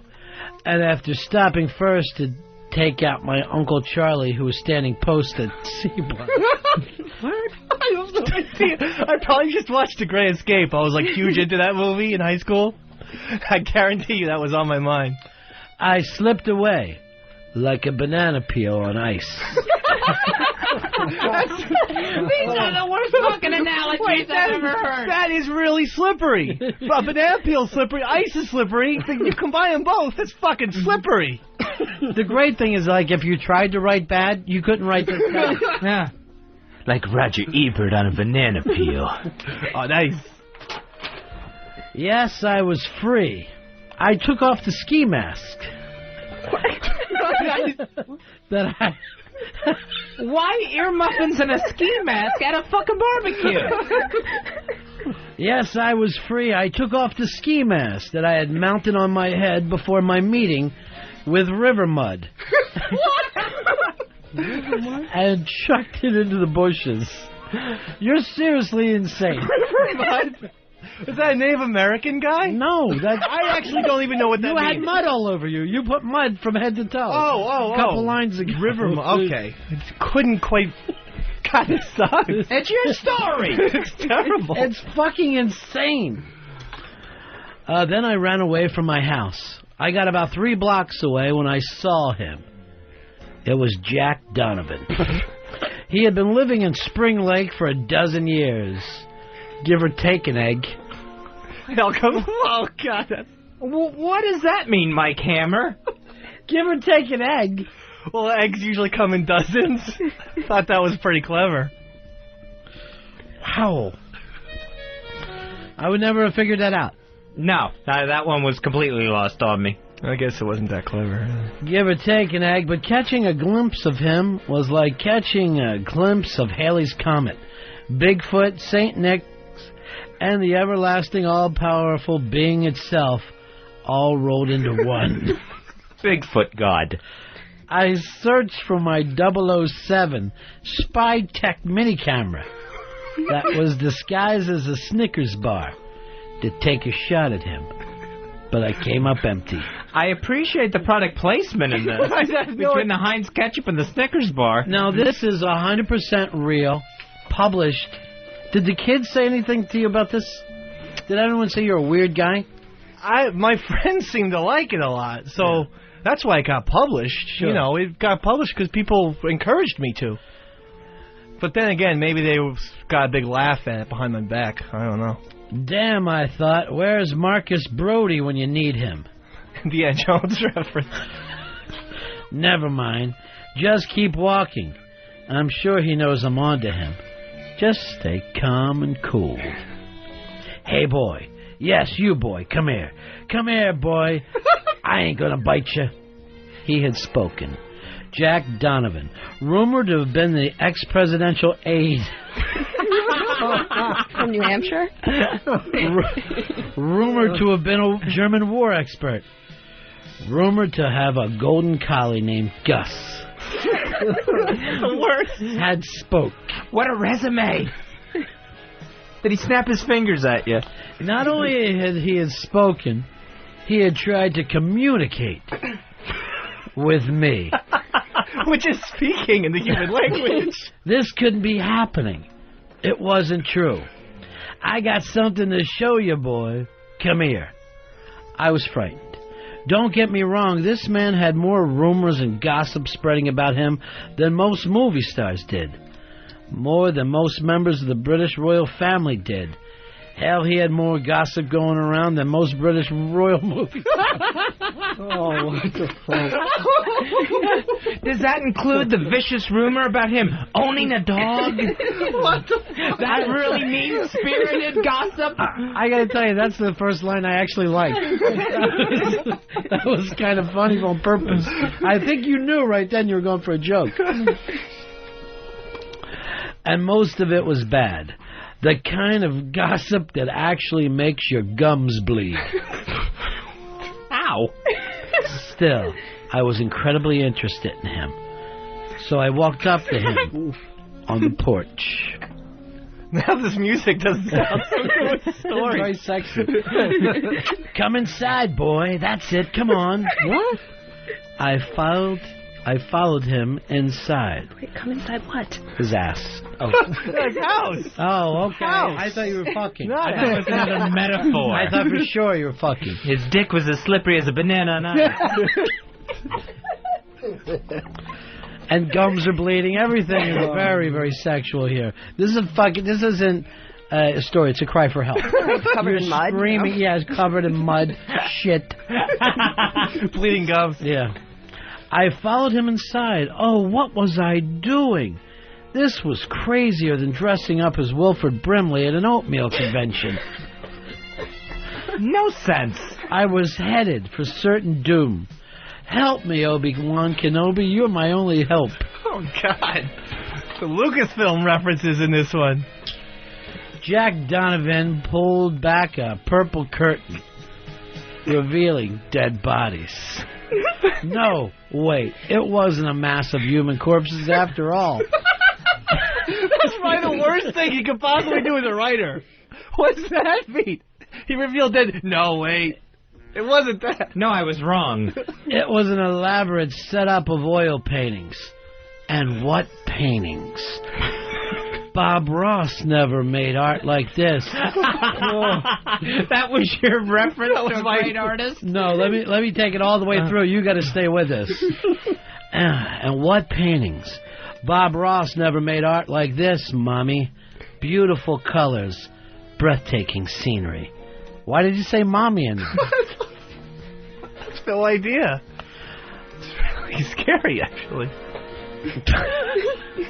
It's so hideous. This was flat-out genius. Screw Van Gogh. Leonardo Schmiamardo. I had seen art, and its name was Jack Donovan. Maybe it was Art Donovan. All this from a Croatian chess player, or whatever the hell he was rumored to be. Is that the end? No. I've seen you walk past my house before, he said, staring up at the clouds. Like I did when I was younger. He stared at his own house. I thought you might like to see some of these paintings. Like was an understatement. This was art. Beautiful art. And I had never even liked art before. Looney Tunes were good enough for me. But there I was, in the middle of all this great art, in the presence of mysterious Jack Donovan, feeling blessed. B-L-E-S-T. Blessed. That's when it hit me. I don't know why, but it did. A true enigma, I tell you. Whether it was stirring the motions or whatever, I vomited all over Jack Donovan. I mean, right on him. I shrieked in horror. Surely he would eat me for breakfast now. What does any of this mean? I feel so high. This is Jack Donovan, a story in 11th grade by our own Eastside Dave. I was taking lots of acid at this point. Don't worry, boy. It's an old shirt. Anyway, I'll be right back. He's going to go get his chainsaw. He'd get a pack of 30-pound rats and let them devour me alive. He came back in the room. He was wearing a new shirt. It was nice. It was blue and had a lemon scent to it. He was holding something behind his back. He took it out and showed it to me. It was incredible. It was majestic. Unfortunately, I can't truly describe to you what this looked like. I'll make a feeble attempt to put this into words, but bear with me. Take the most enchanting object that you'll ever lay your eyes on, whether it be the Grand Canyon, an amazing sunset, or a half-pound of Swedish fish, multiply it by infinity. A poor description, yes, but that's how I felt. This was it. This was beauty. Sounds like you've just seen Pulp Fiction. Yeah. Exactly. No, seriously, how did you know? How could I fucking not? Because the opening of the briefcase. Yes, you fucking ripped it off and put it in your school thing. I'm hearing it now. I ripped off like Stand By Me, Indiana Jones, James Bond, and now Pulp Fiction. You're surprised that you were no good now, looking back on it? I really thought that short story was, quite literate for such a young age. Take it, he said. I saw you walking, and I thought it would be perfect for you. Thank you, I said. I took it. I walked out of his house, wanting to go back. I felt he should have kept it for that moment only. By the time I returned to his magical house, his sister Missy had moved in and told me he had passed away. I was upset. Oh, Missy. I was torn, like urchins by a sea otter. Now I'm ripping off National Geographic. Yes, but it should be sea urchins. If you just say urchins, that means orphans who are devoured by a sea otter. You have to put the word sea urchin in it. All right. Little tiny mishap. I was upset. I was torn, like urchins by a sea otter.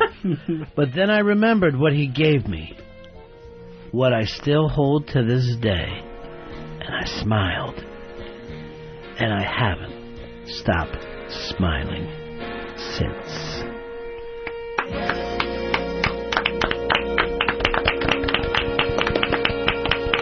Thank you.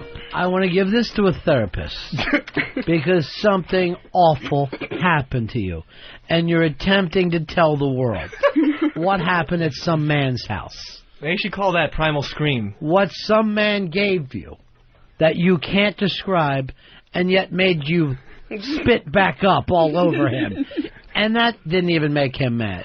I better think about some therapy. Something that makes you glow even to this day. Jism? Yes, there you go. Thank you very much. Jism Donovan. Here's Rick. Rick, you're on Run Fez. Hey, Ron? Yeah. Can I ask a quick question? Yes. Huge fan, by the way. Thanks. How do you spell the word blessed again? B-L-E-S-T. Blessed. No, blessed is spelled B-L-E-S-S-E-D. Not in his Catholic school that he went to, his all-boys Catholic school, where you think Punch that out, word man. would come up quite a bit. Well, blessed, B-L-E-S-S-E-D, but blessed, like, hey, I've been blessed. Isn't that B-L-E-S-T or no? Yeah, because you just throw the T in. You just chuck a T in. It sounds there. like crest, Yeah. so. Here is Bill. Bill, you're on Run Fez. Hey, is Dave's short story going to be published as a NAMBLA pamphlet later? It almost seems with why kids have to keep talking with their parents at all time. That they're just walking home from school, an elderly man sees them, invites him into the house, shows him something beautiful. Well, I was almost kidnapped in second grade, so maybe this short story was me thinking about that near. What happened there? I was walking home. The redheaded kidnapper of 1987? No, I was out at the park too late, and I'm walking home, and the guy in a black minivan asked me to help him find his dog. Was she a great big fat redheaded girl? Yeah, the old help me find the dog trick. Yeah, my puppy's lost. So what happened? I just booked. I just You went took right off out through of there? the bushes. Yeah, Yeah. went through every neighbor's yard. And again, maybe the combination of that and I was taking vast amounts of LSD in junior Second grade? year. No, junior year of high school. We all tripped, Dave. It's not a big deal. We didn't write this kind of shit.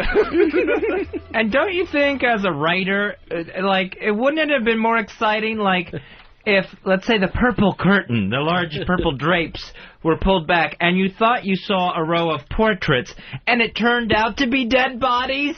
Oh. Wouldn't that have been the way to go instead of just the opposite? Or maybe with one of the portraits was like a portrait of me, and he had never seen me before, because he was blind. All right, let me ask you this. You start this with a quote. Yeah. There's no justice out there, just mice and raspberry-flavored Pop-Tarts, Jack Donovan. That doesn't tie in at all during the entire course of the story. Well, I think it was supposed to show that the story is going to have a surreal edge to it, so why not write a surreal quote to kickstart the work? Was a raspberry Pop-Tart the beautiful thing he gave you at the end? See? That's the possibility. He gave me a video of Pulp Fiction. Just like Pulp Fiction. Dave, you're on Run Fez. Hey, Eastside, you are a version of a literary abortion. You sound like your writing's been more inspired by Dr. Seuss than Edgar Allan Poe. Man, just shut the hell up. I am a fan of Dr. Seuss, so that's not an insult to me. I find him to be a genius. I actually don't think that work is that much of an portion. You know, You think it was good? If it gets punched up here, there after Fez's comment, I think I do have the ending. If Jack Donovan is blind, and then he opens up the curtain, and one of the portraits is of me, and he never would have seen me in real life, how would he know what I look like? That would be a great ending. And thank you, Mr. W. I'm going to punch it up. I don't remember hearing that Jack Donovan was blind in this whole thing. But no, that's what I'm saying. I'm going to change it to Jack Donovan being blind. And I'll make him even more miraculous that he's a painter. Don't associate me with any of that. Scott, you're on Run Fez. Hey, Ronnie, are you guys sure you got the right dummy in the bucket out front? You know, I was wondering if it was going to actually be Roberto, is what Jack Donovan gave him. That's not a bucket. That's a puppet tank, please, that Roberto's attempting to do Dreamed Alive in. How's everything going right now with David Blaine? I haven't heard a lot about it in the last 24 hours or so. I know that I'm trying to think of who I saw went to go see him. A couple of more celebrities stopped by. Colin Farrell went in the middle of the night to go see him. And then somebody else went about 1 a.m. Yeah, I want to know every celebrity that shows up there. I actually heard an interesting theory. I don't believe it at all, but the theory is that the tank is a sphere, it's a globe, because they're using a computer generation of David Blaine in there, that he's not actually in there. You couldn't 3D project him into a flat, fish tank, so they needed a round thing in order You've seen 3D stuff, and it's not as good as what you're saying, though. Yeah, I mean... the guy's in there. It looked very real. When I was 2 feet away, well, Roberto was 2 feet away from him, and it looked very real. Right. But that's an interesting theory. It's crazy talk. We don't have that kind of technology right now. Even in Star Wars, remember how they kept glittering in and out? It never really holds. Well, so you say, Mr. B. You've ever seen Star Wars? Apparently from your work you have. Obi-Wan Kenobi, you're my only hope. There was no reason for that. Against Darth Donovan. Dave, you're on Run Fez. Hey, buddies. Yeah, buddy. Hey, I love you guys' show. You guys are the reason I listen to 202, not that other show. All right, I'm not going to sit here and let people run down. Okay. Hey, listen. I have a question for Eastside Dave. Yes, Dave. Is that your name? Why are you so fucking stupid? Oh, I don't understand that at all. Artistic, maybe. Yeah. If that's what you're equating with stupid, then because it's in. Dave, did you end up getting a college degree? Yes, I did. What right. major? Television, radio, communications, maybe. Right. Concentration in TV and radio. And what did that entail? That entailed taking radio courses, having your own radio show, a talk show that I dabbled in. I think you heard one time. Yeah, it was awful. It was as bad as this. It was as bad as the Jack Donovan. I mean, you got to admit, Dave, that the only reason that short story got published in any sort of high school thing is because you were on the staff. There's a possibility. I'm sure nobody else turned it in. This was the 90s. There was an all-boys school. When, like at any other school, this thing's going to be filled with smart girls. Right. An all-boys school, it means the whole school is as dumb as gym class.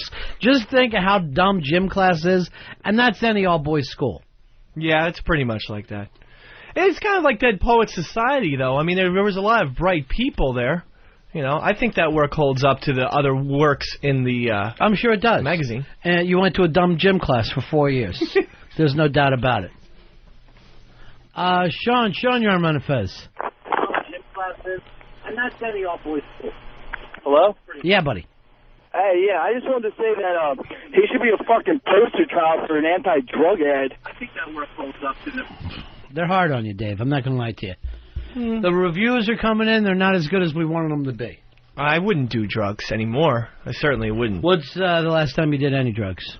Well, I occasionally smoked the pot, but I mean that's not a real. That's not a real drug. That's like once every it's like 3 years or something. Right. Like that. When's the last time you smoked? Over the weekend? No. Solera and Alki? Absolutely not. Down in the basement? No. I would say about 3 or 4 years ago. Yeah. Yeah. So that's not at all. But the you last pretty much quit. Yeah, 21 or so was when I just said no more of the. What about you, Johnny? This weekend, boss, I'm gonna probably quit. But you love the weed? Yes, sir, I do. Yeah. How often are you smoking? Whenever I can, Every second of the day. Whenever you have it. You ever come to work high? Nah, never. Why not? Earl says you have to give 110% for the show, so. Nice, Earl. Can't come in high. What if you can give 110? Why you're high? If I could, I'd do it, You know who smoked a lot of pot? Carlos Santana. Look at him. Top of his game. Too cute. You're not into the drug thing at all anymore, are you, darling? No. Good. Nope. All straight stuff? Oh, yeah. She's a rock climber, though, Fez. I had no idea. She sent me stuff. She was climbing up sheets of ice. Impossible to get to the top. She's climbing there. That would be ice climbing. Actually, wouldn't it? Not rock climbing. I guess, well, isn't there a rock underneath the ice? Oh, well, sometimes. I consider that still rock. Yeah. Mm. It's frozen rock. How high up are you going? 4 feet. She's 4 feet up. Not for me. What's the highest let me ask you this. With your climbing, could you ever climb up the building into here, 5 stories? Possibly. I would love to do that stunt if we can pull it off. Where it's like Batman, where Too Cute and Fez are climbing up the side of it just like Batman. How did I become Robin in that? And I'll stick my head out and I'll say something funny as you guys are going by. With a pair of scissors. Yeah, we'll videotape it, though, like the old Batman. Dave, write it up. You're going to be the scriptwriter for the show All right. This is. Have you ever tried to write, like, a comedy bit? A comedy bit? Yeah. Why don't you write one up and Fez and I will do it? Oh, God. On the air. I have, though, one comedy bit. What is it? I'd rather, maybe do it after work or something like that. What's he talking about? I have no idea. He's lost me here. Do you have a piece that you've written now? Yeah. A script ready to go? Yeah, but what's it about? Real. I mean, people who name drop, and So there's 2 characters playing? Yes. All right, go do it. Me and Fez will do it on the air. What are you upset about? Oh, because I wanted you. Well, because originally I would wanted you to maybe take a look at it and say, when you ever give me stuff, this is what I normally do. And I don't even look at it, I throw it over my shoulder. This is the opportunity. That was the Jack Donovan story. You just crumbled. I cannot believe how stupid the school must have been. It had to be the dumbest school ever. Yeah, just retard school, where everybody gets a diploma. Did you guys enjoy that as much as I did? I did. I enjoyed it. There was a kid. I was a freshman. He was a senior. And as a senior, you had to make like not a quote, but it was like a statement for your senior yearbook. Uh-huh. He pulled up a random word generator and printed out whatever it put. And everybody was like, oh, that's so deep. And he thought it was so funny. And to some extent, it feels like that's what you did with significant movies at the time with the Jack Donovan stories. You just kind of clipped a piece here, clipped a piece there, clipped a piece there. Well, you started with a quote that made no sense. Oh, that's my Hunter S. Thompson. Hunter S. Thompson, yep. So you got to understand, Hunter's in there too. So it's Salinger, it's Tarantino, and Hunter S. Thompson for sure. As I still love Hunter S. Thompson, quite frankly. But I definitely was obsessed in high school as, he's like the perfect high school author. That was a Hunter S. Thompson influence right there. Of your influences, I think Hemingway's my favorite because I like to be like, hey, you're being a little too Hawthorne. I need you a little more Hemingway right now. Well, Hemingway, I'm Old Man in the Sea is just simply one of my favorite books ever. One of the coolest things I got to do on the road was go to the Hemingway house down in Key West and see like a cat sanctuary. There you go. Now, I'm not cute, but you had Too Cute in the studio. Yep. She was a fan of the show. Was a big message board on ronfez.net person. Was not an art critic or anything like that. That's not why she was brought in that day. Specifically to... No, she just came in to hang out. People would always... Then by the way, that was what was so much fun. And again, I hate to say it. I hate to harp on the difference between XM and Sirius, but there is a difference. And the difference at XM is just like people just stop by. Like it was fucking, Seinfeld, Kramer going through the goddamn door into Jerry's apartment. You would just have people just hanging out, just dropping by, stopping by. Because again, there was one little security guy at the bottom who didn't really care. Yeah. And once you're through, it's like, and it's the O&A, Ron and Fez fucking place. There's no one else there except for Buddy from Frank's place. And then when Jonathan Schwartz comes in to voice track, he's there for an hour. Have the girls stop shooting ping pong balls out of their world. Jonathan Schwartz was fucking awesome. As cool as hell the Frank's buddy. That's who I was walking. Well, okay, because I thought that was a Jonathan Schwartz impression. I don't even know who that is. Oh, Jesus Christ. Why do I even bother talking about radio ever?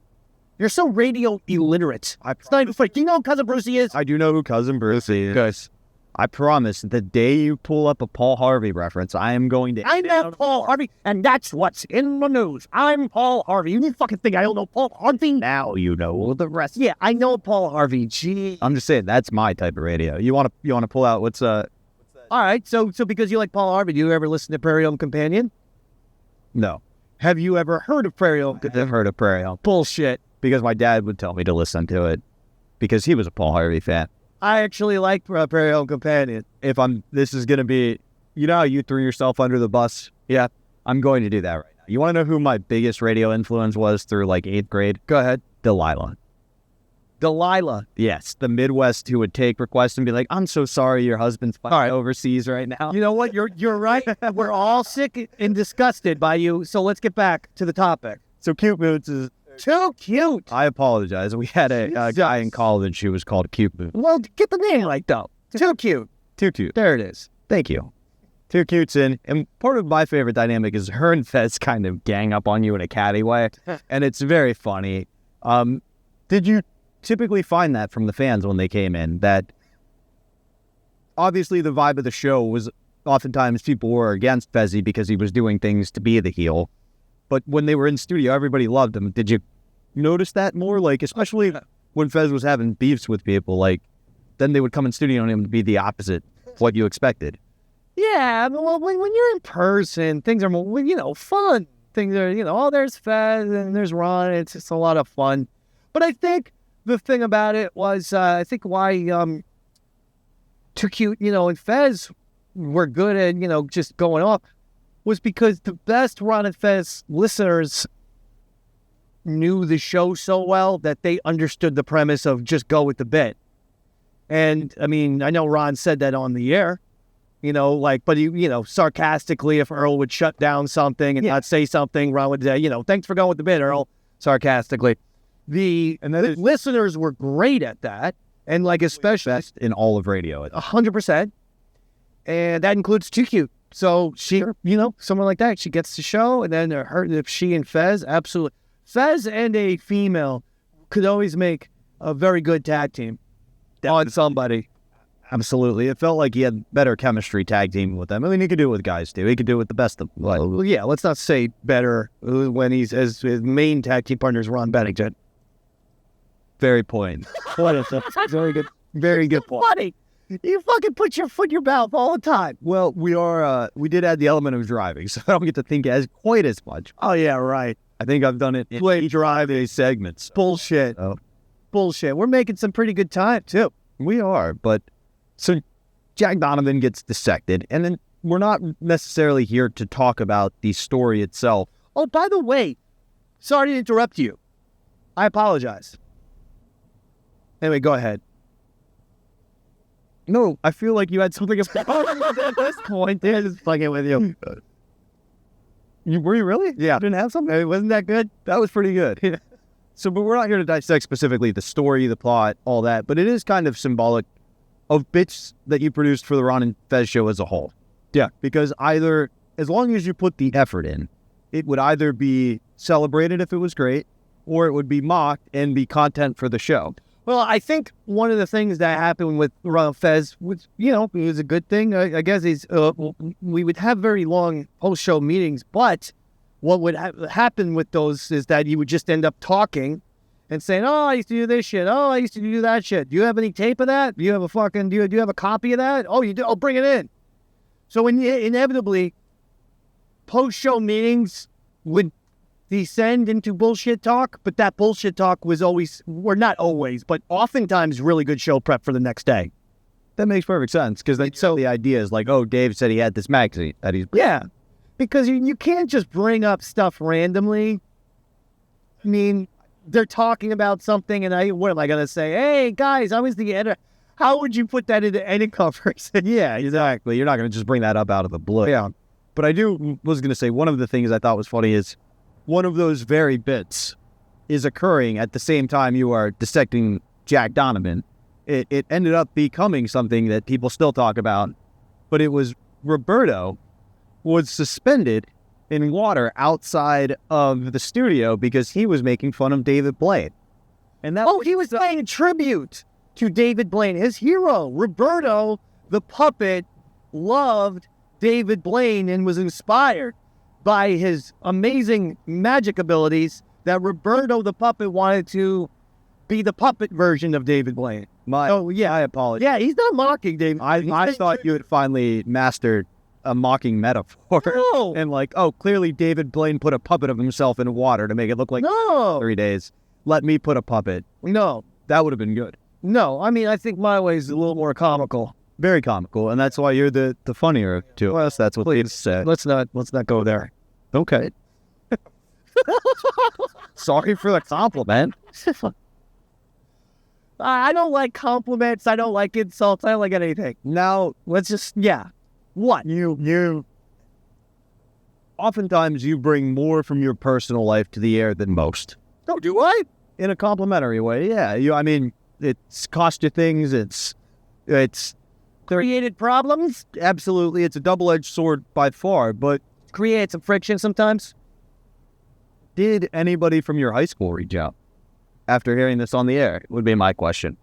Oh, I got my friend Rooster. I believe somehow contacted Rooster Pat, the guy we did with the boxing. Yes. I think one of them actually contacted Ron. Oh my God. Well, or emailed. I don't know if Ronnie got it, but Rooster told me. Yeah, I guess it was Rooster. He's like, yeah, I emailed Ronnie. You definitely have to do Jack Donovan. You can't skip that.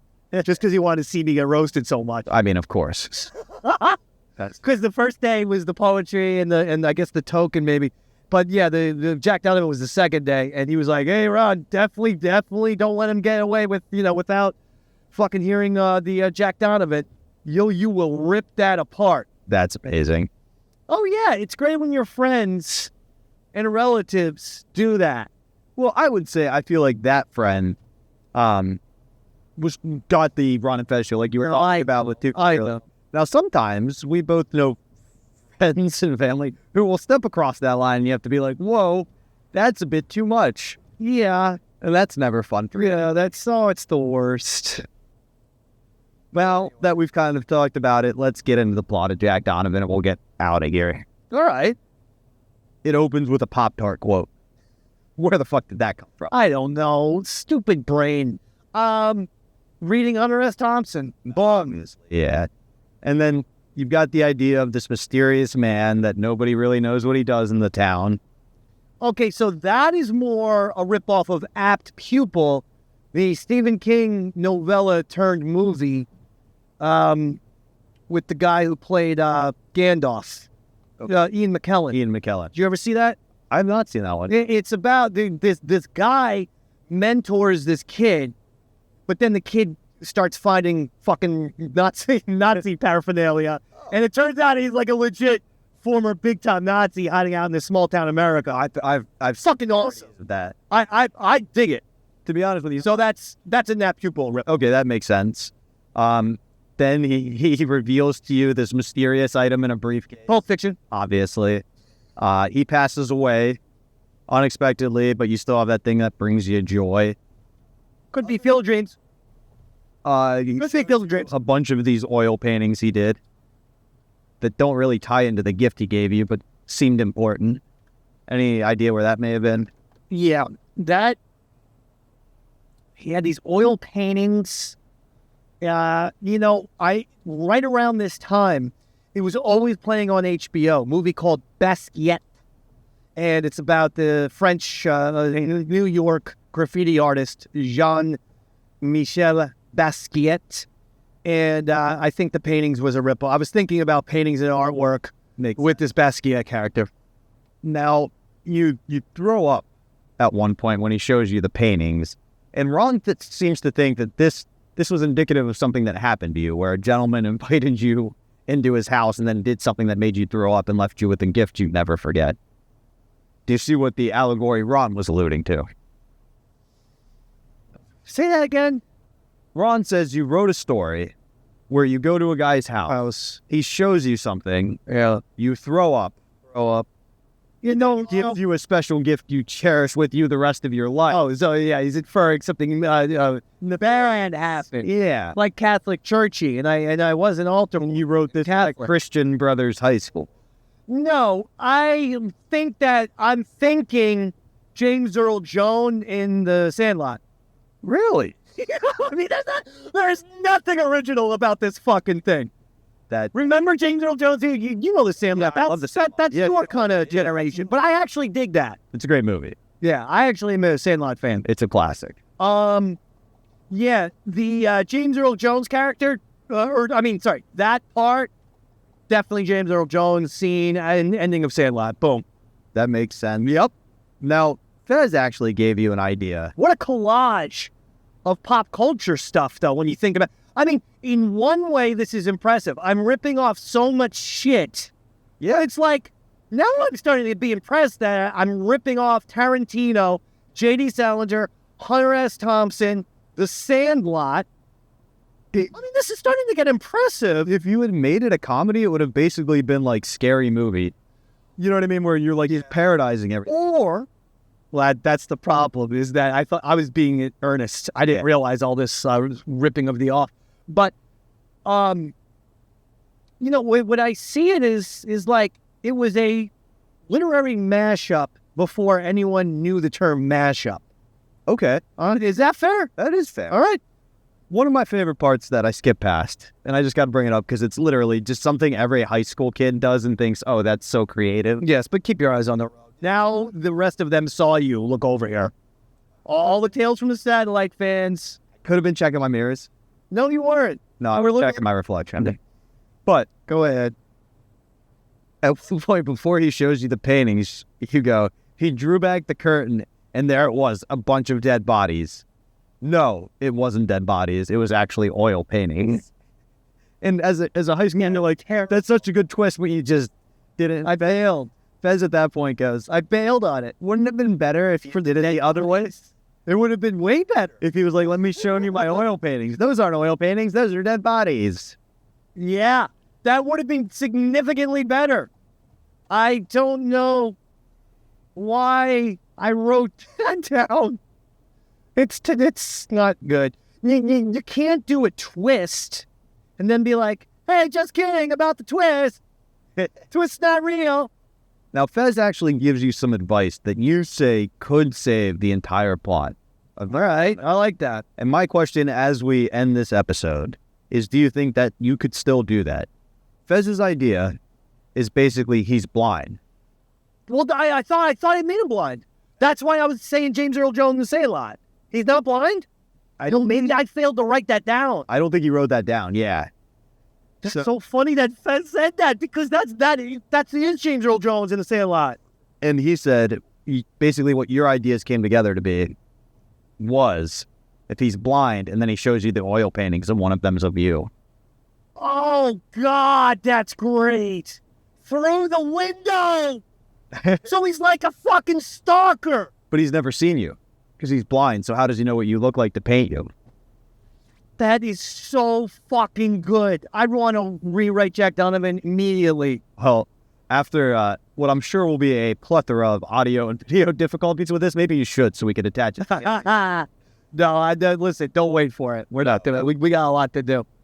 That's a great ending. I give Fez all the credit in the world. That's far superior to my bullshit. Well, I think you both had some solid ideas, and I think... No, it's dead bodies. Oh, no, it's just painting. It's really terrible. It's awful. It is god-awful. I like that thing of the guy's... because I was picturing the fact that he was blind, James Earl Jones, and if I didn't write that down, then he actually had what I had in my head, but then the painting thing is fantastic. And can I tell you what Fez did there? He made chicken salad out of chicken shit. And can I be honest what we did here, Dave? I think we did the same thing with our technological issues. We made some chicken salad out of some chicken scat. Listen, we are always working on getting the technology improved, and we hit a fucking, I just got brand new internet, and so that's why all these things got fucked up. But you know what? I do feel good about the fact that we didn't call off Davey Mac Sports program on Monday, and we didn't say we can't do the Tales from the Satellite this week either. So yeah, I do feel back. Stick with us, and thank you, Robert. There we go. And I say stick with us. We'll get all this technological stuff under control, and it's onward and upward. And make sure you are watching Modern Day Man on Friday. Episode 16 is absolutely phenomenal, just like every single one. Honestly, they all have been really great. And this next episode, you're going to fucking love. It's amazing. Some shit happened while we were recording it that's in the news right now that you all know of. And it was insane that I had written on the show prep a parody of that guy. And I was going to do a parody.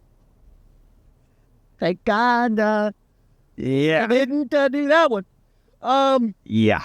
But it's pretty crazy, but it's a great episode. And these Tales from Satellite episodes have been all going so fantastically. I got to thank you for supporting and listening to all of our work. Bobby's hard work. Production. And honestly, I think at this point, we are starting to become a bit more of a well-oiled machine. We're getting higher quality content out. You know, the Davey Mac Sports program, we're adding visual elements, things along those lines. The clips are better. Well, except for this past Monday. But yes, we are. Even that past Monday, we still had a lot of visual and other stuff that we didn't have in the past. So we are trying to take everything next up. That's true. If it's been a minute since you watched, I would encourage you to do so just to check it out and see what we're up to. There it is. I'll be in Columbus, Ohio, October 11th in the attic with Aaron Berg. Come on, we need to move some tickets. Come on down. Go check out Bobby Tamburo, Aaron Berg. They're hysterical. They do great stand-up. Everyone loves them. And thank you for supporting us on Patreon. And thanks for supporting all the projects as well. And hey, we love you guys. That's it. And then Satellite Fam. See ya.